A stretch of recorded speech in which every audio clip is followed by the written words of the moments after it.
ज्यादा नहीं, थोड़ी सी तो शर्म आती होगी ना। आप जानते हैं आज से हर चीज महंगी होने वाली है। आटा, दाल, चावल, यहां तक कि किसान जिन औजारों का इस्तेमाल करता है खेती के लिए, वो तक महंगा होने वाला है। मगर इस देश की मीडिया के मुंह से, इस देश की सत्ताधारी पॉलिटिकल पार्टी के मुंह से, इस देश के प्रधानमंत्री के मुंह से एक शब्द नहीं, और देश की जनता के सामने बड़ी बड़ी बातें करना। वो नहीं चाहते कि तू खबर की तह तक पहुंच, क्योंकि खबरों की इन्हीं गहराइयों में छिपा है राजनीति का असली खेल। न्यूज़ चक्र, खबर की गहराइयों को टटोलता।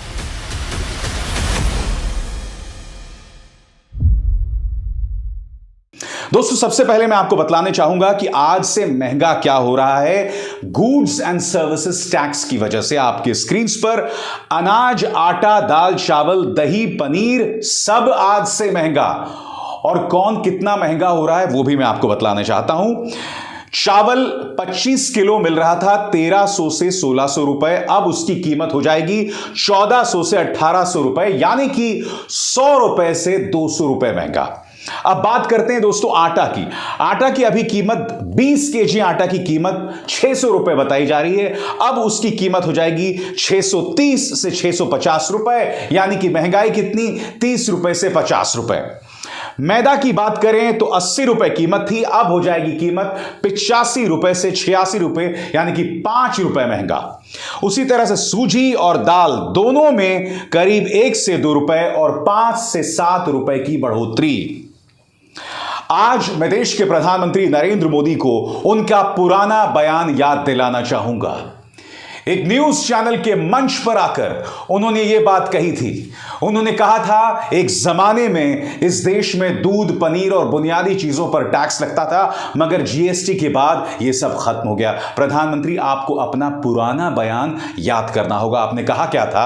मैं चाहूंगा कि देश की जनता उस बात को सुने। यहां तक कि पहले गेहूं, चावल, दही, लच्छी, छाछ, इस पर भी टैक्स लगता था। आज ये सब जीएसटी के बाद टैक्स फ्री हो गए। भूल गए प्रधानमंत्री आप अपनी बात? आज मैं आपको बतलाना चाहूंगा दोस्तों कि इस जीएसटी के दंश की वजह से क्या क्या महंगा हो गया है, और एक एक करके ये चीज आपके स्क्रीन पर आ रही है। आज मैं आपको बतलाने वाला हूं कि जीएसटी की वजह से आज से कौन कौन सी चीजें महंगी हो गई हैं, एक एक करके आपके स्क्रीन पर। जैसा कि आप देख सकते हैं कि दही, लस्सी और छाछ, इस पर 5% जीएसटी लग रहा है। पनीर पर 5% जीएसटी। उसी तरह से गुड़ की बात करें, उस पर करीब 5% जीएसटी। खंडसारी शक्कर, इस पर करीब 5% जीएसटी। अगर शहद की बात करें, इस पर भी 5% जीएसटी। इसके अलावा मुड़ी, चीरा, खोई, मुर्की, सब पर 5% जीएसटी। आगे चलिए साहब, गेहूं, चावल, सब पर 5% जीएसटी।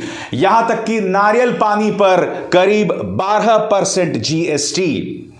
अब मैं आपको बताने वाला हूं कि मध्यम वर्गीय परिवार की जेब जो है वो कैसे भारी होने वाली है, किस तरह से स्टूडेंट्स का बोझ बढ़ने वाला है, विद्यार्थियों का बोझ बढ़ने वाला है। 18 जुलाई यानी आज से एलईडी लैंप्स, इंक, चाकू, blade, pencil sharpeners, spoons, forks, इन तमाम चीजों पर 18% जीएसटी। इसमें कौन कौन सी चीजें शामिल है? प्रिंटिंग में काम आने वाली चीजें, लिखने में काम आने वाली चीजें, यहां तक कि ड्राइंग इंक, ये तमाम चीजें, इनमें से अधिकतर चीजें जो मैंने आपको बताई, जो आप अपने स्क्रीन पर देख रहे हैं, इसका इस्तेमाल आम विद्यार्थी कर रहा है और उस पर करीब 18% जीएसटी है। याद कीजिए प्रधानमंत्री नरेंद्र मोदी ने क्या कहा था, जो अभी अभी मैंने आपको सुनाया था। अब बिजली से चलने वाले पंप, बाईसाइकिल पंप और डेयरी मशीनरी पर 18% जीएसटी। अब मैं आपको बताता हूं कि किसानों पर किस तरह से जो है बोझ बढ़ने वाला है।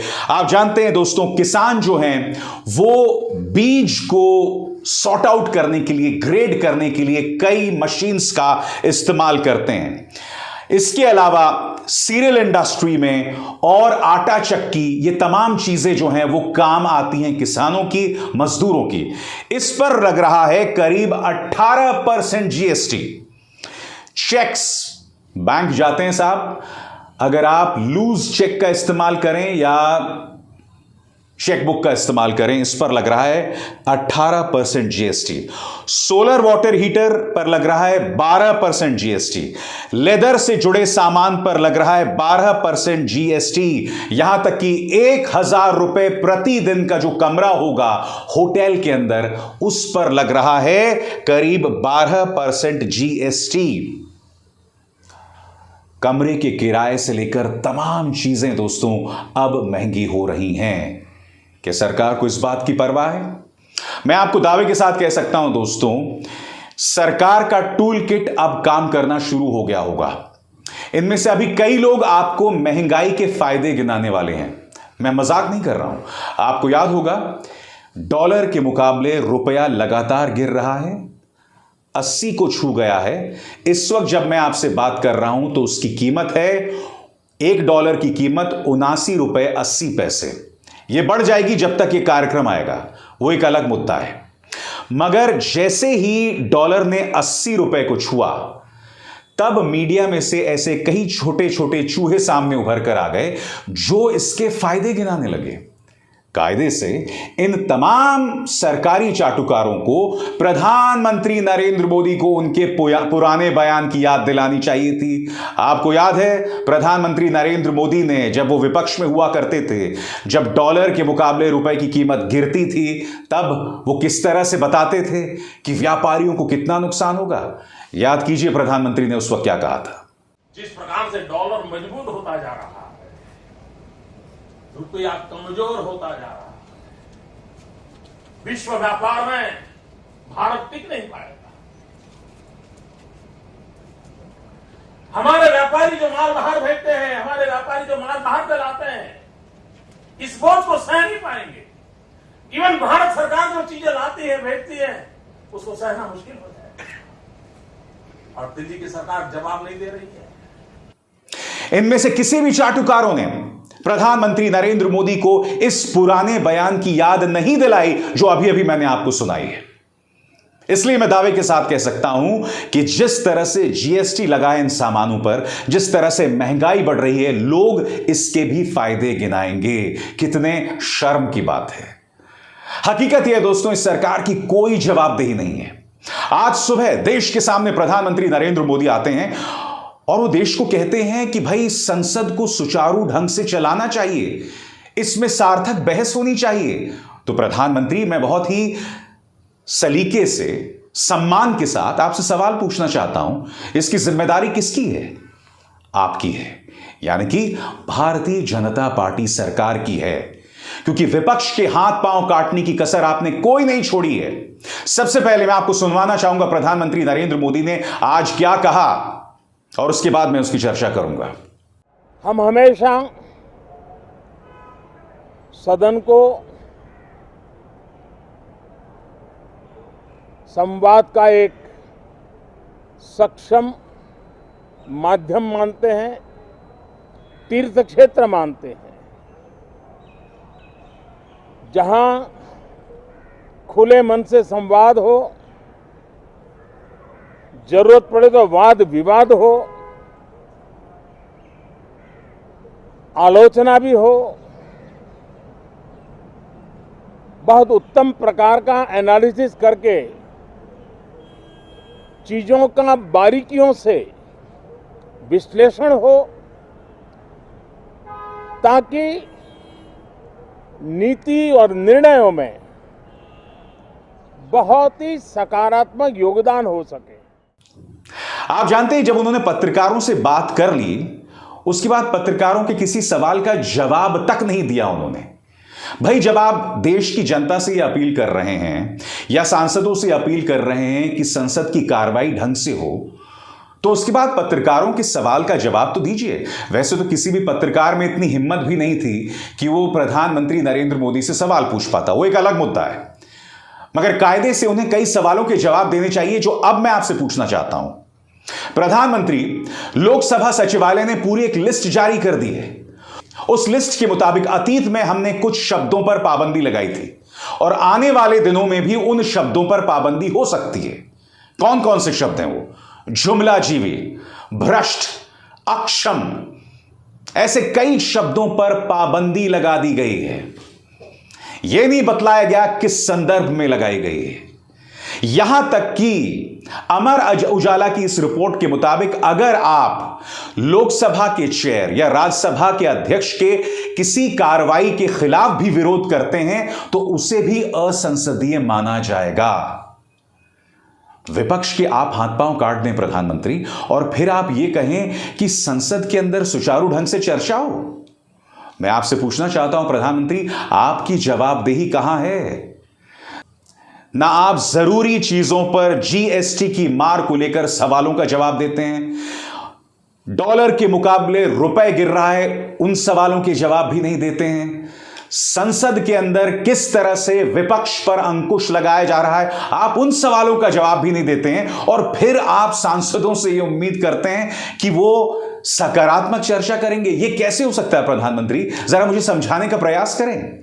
यह कौन सी सोच है जो आपको लोकतांत्रिक दिखाई देती है? और मैं आपसे पूछना चाहता हूं कि आपके आचरण में, आपकी पॉलिटिकल पार्टी के आचरण में लोकतंत्र कहां है? लोकतांत्रिक मूल्य कहां है?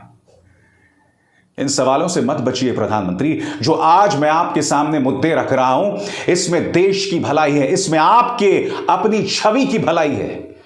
अगर आप इन सवालों से बचते जाएंगे तो इससे आपकी छवि बेहतर नहीं होगी। आपको इतिहास पुरुष के तौर पर याद नहीं रखा जाएगा। आज मैं मानता हूं कि पूरी व्यवस्था आपके हाथ में है, मगर एक दिन आएगा जब हर बात की जवाबदेही होगी। तब क्या होगा प्रधानमंत्री?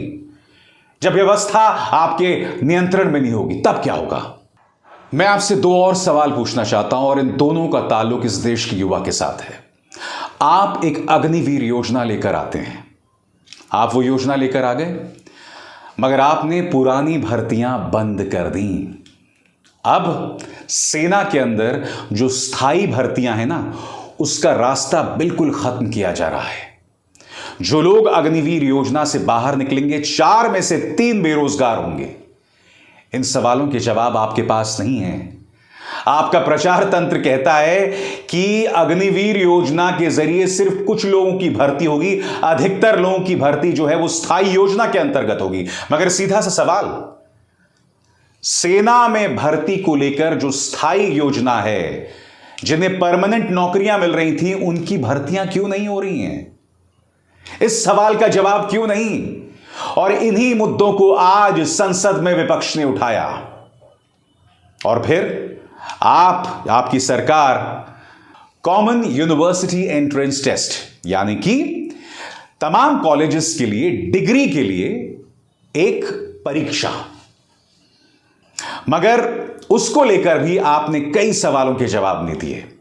मसलन प्रशासन, सरकार और जो लोग एग्जाम्स को ऑर्गेनाइज कर रहे थे, उनकी नाकामियों के चलते आखिरी मौके पर कई लोगों के एग्जामिनेशन सेंटर बदल गए, जिसका नतीजा यह हुआ कि कई विद्यार्थी एग्जाम नहीं दे पाए। बात यहां नहीं रुकी। आप एक नई योजना लेकर आ गए हैं, मगर आपने इस सवाल का जवाब नहीं दिया कि उसके चलते अब देश के अंदर एक नया कोचिंग माफिया जन्म लेगा। यानी कि जो विद्यार्थी ह्यूमैनिटीज की भी पढ़ाई कर रहे हैं, जिनके पास आर्ट्स है 11th और 12th, उन्हें CUET का एग्जाम देने के लिए कोचिंग क्लासेस की शरण में आना पड़ेगा। गरीब आदमी क्या करेगा? गांव में रहने वाला इंसान क्या करेगा? क्योंकि गांव में तो कोचिंग क्लासेस भी नहीं होते। मध्यम वर्गीय परिवार के कंधे पर एक अतिरिक्त बोझ, क्योंकि इसके जरिए अब कोचिंग माफिया बढ़ जाएगा। जो तमाम सवालात मैं आपके सामने रख रहा हूं, चाहे अग्निवीर योजना को लेकर हो, चाहे CUET को लेकर हो, इन सवालों के जवाब कौन देगा प्रधानमंत्री? ये एक तरफा संवाद आप कब तक करते रहेंगे? कभी तो इस पर फुल स्टॉप लगना होगा। कभी तो आप मेरे सवालों का भी जवाब देंगे, कभी तो आप इस देश के नागरिक के सवालों का भी जवाब देंगे। हालांकि मुझे लगता है कि आपने इतनी खूबसूरती से, इतनी चतुराई से उसका ब्रेन वॉश कर दिया है, उसे यह समझा समझा के कि हिंदू खतरे में है, अगर मैं चला गया तो मुगलों का राज हो जाएगा, इसलिए वो ये सवाल ही नहीं पूछता।